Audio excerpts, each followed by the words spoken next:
Welcome to the instruction video for the Warminster Library's Teen Take-Home Craft. This video is a guide for creating your own jar of origami lucky stars. If you reserved a kit from the library, the supplies are provided for you. If you did not, you can still follow along with this video. You'll just need to acquire your own supplies first. The supplies for this craft are as follows.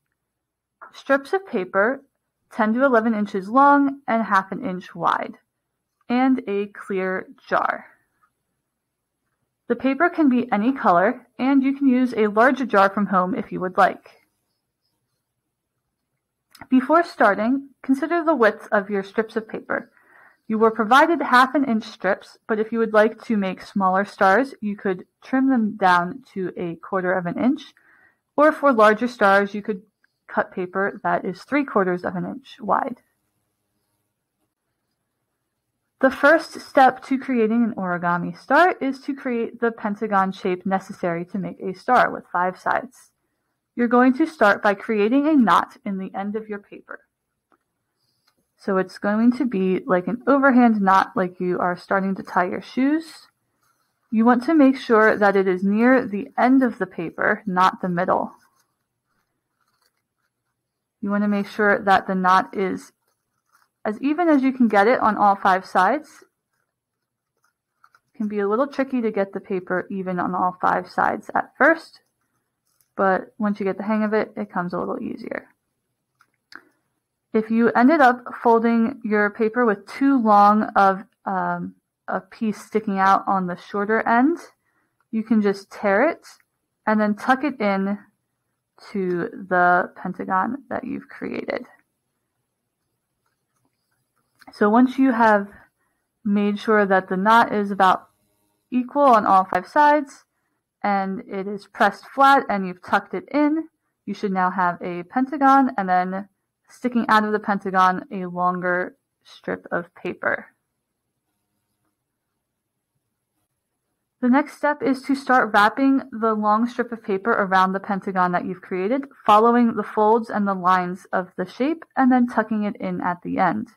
So when you start to fold it, you'll notice that where the long strip of paper connects to the pentagon, on one side it is flat, and on the other side there's a little V shape. It's easiest if you fold it on the flatter side.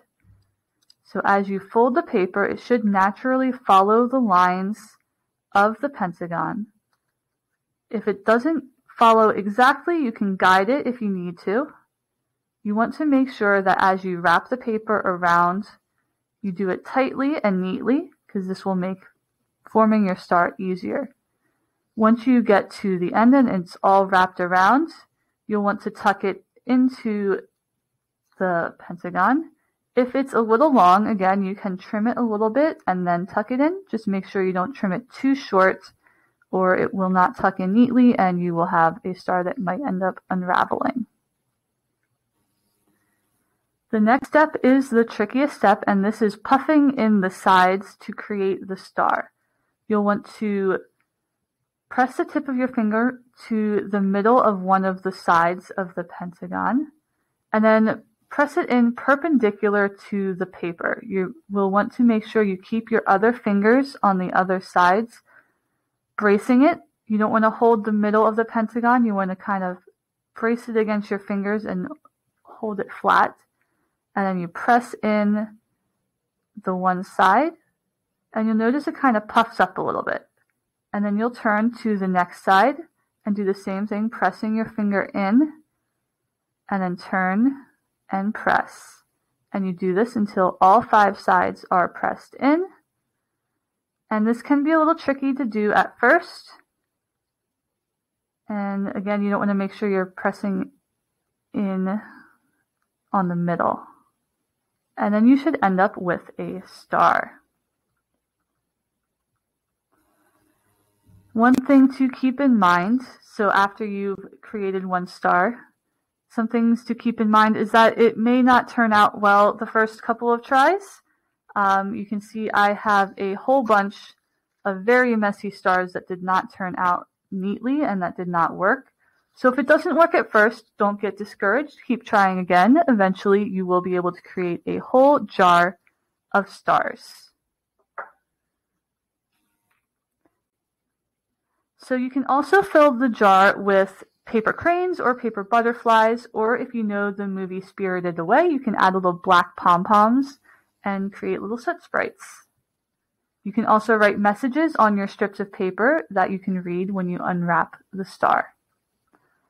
This concludes the instructional video for Origami Lucky Stars. Congratulations on making it to the end.